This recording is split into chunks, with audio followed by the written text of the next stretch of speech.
Hi friends, எல்லோரும் எப்படி இருக்கீங்க? ஒரு 6 மந்த் கேப்புக்கு அப்புறம் நான் வந்து நம்ம சேனலில் வந்து வீடியோஸ் வந்து போட ஸ்டார்ட் பண்ணிட்டேன். என்ன ரீசன்னா, நம்ம வந்து இப்போ புதுசாக ஒன்று கற்றுக்கிறோம்னா அதில் தான் வந்து அதிகமாக வந்து ஈடுபாடு இருப்போம் இல்லையா? அதே மாதிரி தான் நான் வந்து ஆரி ஒர்க் கற்றுந்த டைமில் எனக்கு வந்து அதில் நல்லா ஒரு ஈடுபாடு இருந்தங்காட்டியும் எனக்கு வந்து அப்பப்போ ஆர்டர்ஸ் வந்து வர ஆரம்பிச்சுது. அதை பண்ணி முடிக்கிறதுக்கே எனக்கு வந்து டைம் வந்து பத்தலை. ஏன்னா நான் கொஞ்சம் பிகினர் தானே, அதனால் வந்து கொஞ்சம் வந்து ஒரு ப்ளவுஸ் வந்து எடுத்தோம்னா ஒரு 2-3 டேஸ் வந்து ஆச்சு. அதே மாதிரி எனக்கு வந்து ப்ரைடல் ப்ளவுஸ் ஆர்டருமே வந்து வந்துச்சு. அதனால் அதெல்லாம் முடிக்கும்போது ஒரு 15 டேஸ் அந்த மாதிரி எனக்கு எடுத்துக்கிடுச்சு.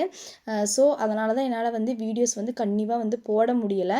இனிமேலில் பார்த்தீங்கன்னா நம்ம சேனலில் வந்து வீடியோஸ் வந்து கன்டினியூவாக வந்து வரும். நம்ம சேனலில் வந்து சின்ன ஒரு சேஞ்ச் மட்டும் பண்ணியிருக்கேன். சேனல் நேம் மட்டும் நான் வந்து மாற்றிருக்கேன். ரம்யா லைஃப் ஸ்டைல் அப்படின்னு சொல்லி சேனல் நேம் மட்டும் மாற்றிருக்கேன். மித்தபடி சேனல்லாம் பார்த்தீங்கன்னா நம்ம ஓல்டு சேனலே தான். அன்னைக்கு பார்த்தீங்கன்னா ஆடி கிருத்திகை.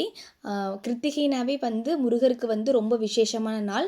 அப்புறம் ஆடி கிருத்திகைங்காட்டி அந்த அன்னைக்கு பார்த்தீங்கன்னா பயங்கரமாக விசேஷமாக இருந்துச்சு. நாங்களுமே போய் திருப்தியாக சாமி கும்பிட்டு அந்த அன்னையிலேருந்தே என்னோடய புதிய தொடக்கத்தை வந்து நான் வந்து ஸ்டார்ட் பண்ணிட்டேன். உங்களுக்கு என்னோடய வீடியோஸ் வந்து ரொம்ப பிடிச்சிருந்துச்சின்னா லைக் பண்ணி, ஷேர் பண்ணி, கமெண்ட் பண்ணுங்கள். புதுசாக யாராவது நம்ம சேனலில் பார்த்தீங்கன்னா கண்டிப்பாக வந்து சப்ஸ்கிரைப் பண்ணி வச்சுக்கங்க.